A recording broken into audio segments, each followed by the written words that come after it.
Some islands are strange because of how they formed, others because of what lives on them, or what humans did to them, or what nature did when no humans were watching. The 5 islands in this video look unreal. Some have been photographed from space. One rotates, one is walking, one has trees that bleed. One is an island inside a lake, inside a volcano, inside another lake. And one has been taken over, completely, by something that was never supposed to be the dominant species there. These places are real, they just don't look like it.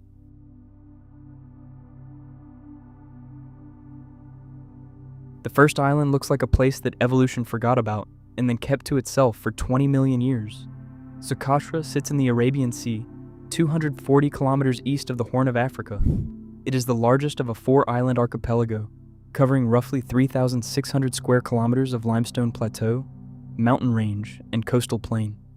The island has been physically isolated from the mainland for so long, cut off as tectonic plates shifted, that its biology developed in almost total separation from the rest of the world. The result is an island that contains creatures and plants found nowhere else on Earth. 37% of Socotra's plant species are endemic, 90% of its reptiles, 95% of its land snails. The island has been called the Galapagos of the Indian Ocean, but unlike the Galapagos, it has been inhabited by humans for thousands of years. Around 60,000 people live here, most of them fishermen and herders who speak a language, Socotri, that has no written form. The most iconic plant is the dragon blood tree, an umbrella-shaped canopy on a thick trunk designed to collect moisture from highland mist. When cut, it bleeds a thick, dark red resin that has been traded for 2,000 years, used as medicine by Greek and Roman physicians, as dye by Arab traders, and to stain violin wood by Italian craftsmen in the 1700s. The tree is 20 million years old. It looks like nothing else on Earth because, for most of its existence, it was on a piece of Earth that was separate from everything else. And the dragon blood tree is not the only thing on Socotra that looks like it came from somewhere else. Hidden among these alien roots is the Socotra blue baboon spider, a tarantula with vivid electric blue legs, found nowhere else in the world.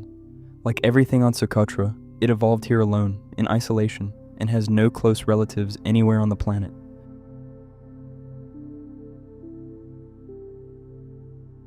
The second island requires some patience to explain, because it is not simply an island. On the island of Luzon in the Philippines, about 50 kilometers south of Manila, there's a large lake called Lake Taal.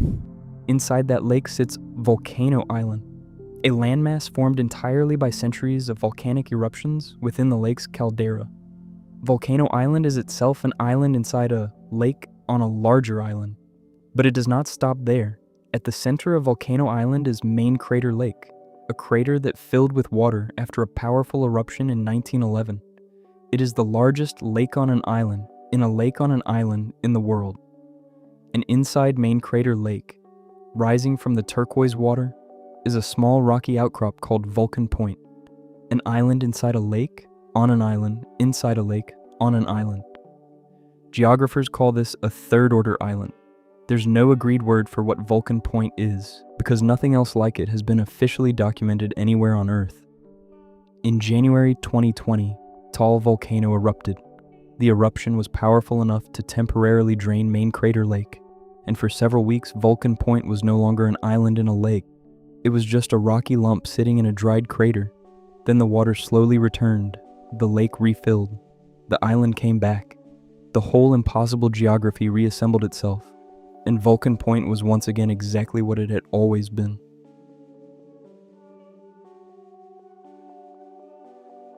The third island is a coral ring in the eastern Pacific, and it has been completely taken over by crabs. Clipperton Island sits 1,080 kilometers southwest of the Mexican coast.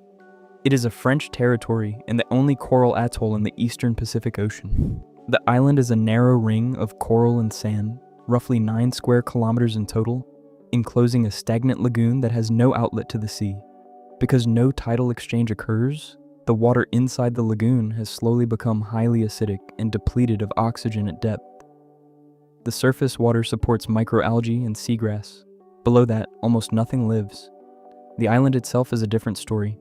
Millions of bright orange land crabs, a species found only on Clipperton, cover every surface.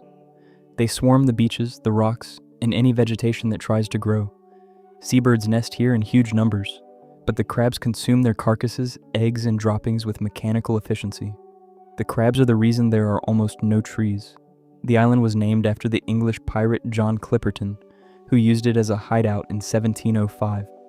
Since then, no permanent human settlement has succeeded here. The crabs and the seabirds have divided the island entirely between themselves, and neither shows any interest in sharing it.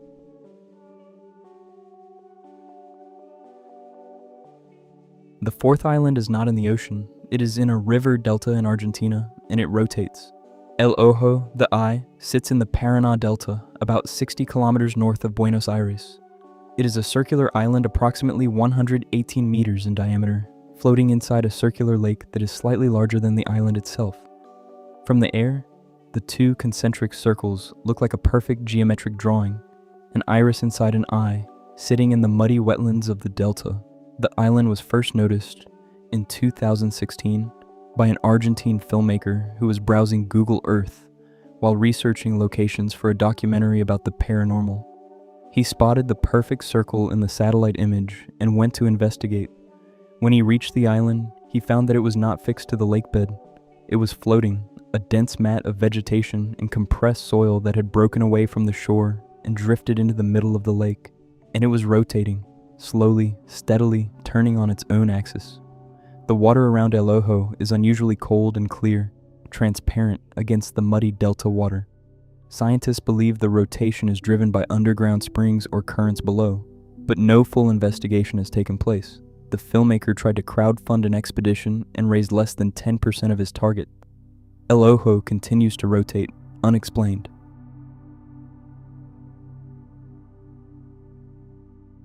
The fifth island is moving, not quickly but steadily, measurably, year by year, across the floor of the North Atlantic. Sable Island sits 300 kilometers southeast of Nova Scotia, Canada, in the open North Atlantic. It is 42 kilometers long and barely 1 kilometer wide at its broadest point, a low crescent of sand that rises no more than 30 meters above sea level at its highest. There are no trees, no rock, no fresh water, except what collects in rain pools and shallow freshwater ponds. The island is made entirely of sand, held loosely in place by beach grass and the pressure of the ocean on all sides. The sand does not stay still. The Atlantic currents erode the western end of the island and deposit material at the eastern end. The island drifts. It has shifted its position by kilometers over the past century. Sailors have known about Sable Island for hundreds of years, mostly because of what happens to ships near it. The combination of shifting sandbars, persistent fog, and powerful currents has caused more than 350 recorded shipwrecks in the waters around the island. It is known as the graveyard of the Atlantic. The fog here is not occasional. It rolls in from the cold Labrador Current meeting the warm Gulf Stream overhead, and it can persist for days without lifting. And through all of this, the fog, the shifting sand, the Atlantic storms, the complete absence of trees or shelter, there are horses. Around 500 of them, long-haired, stocky, and completely wild. The first written record of horses on Sable Island dates to 1738, but no one knows how they arrived. The most widely accepted theory is that they were brought by settlers in the 1700s and abandoned. Canadian law protects them entirely. No one is permitted to feed them, touch them, or remove them. They live on beach grass and rainwater and survive Atlantic winters in the open. Odd fact, in 2013, the Canadian government declared Sable Island a national park reserve. The horses were not consulted. They have not changed their behavior. The island now has one of the highest park-to-visitor ratios on Earth, a national park that almost no one can reach, protecting a species that never asked to be protected.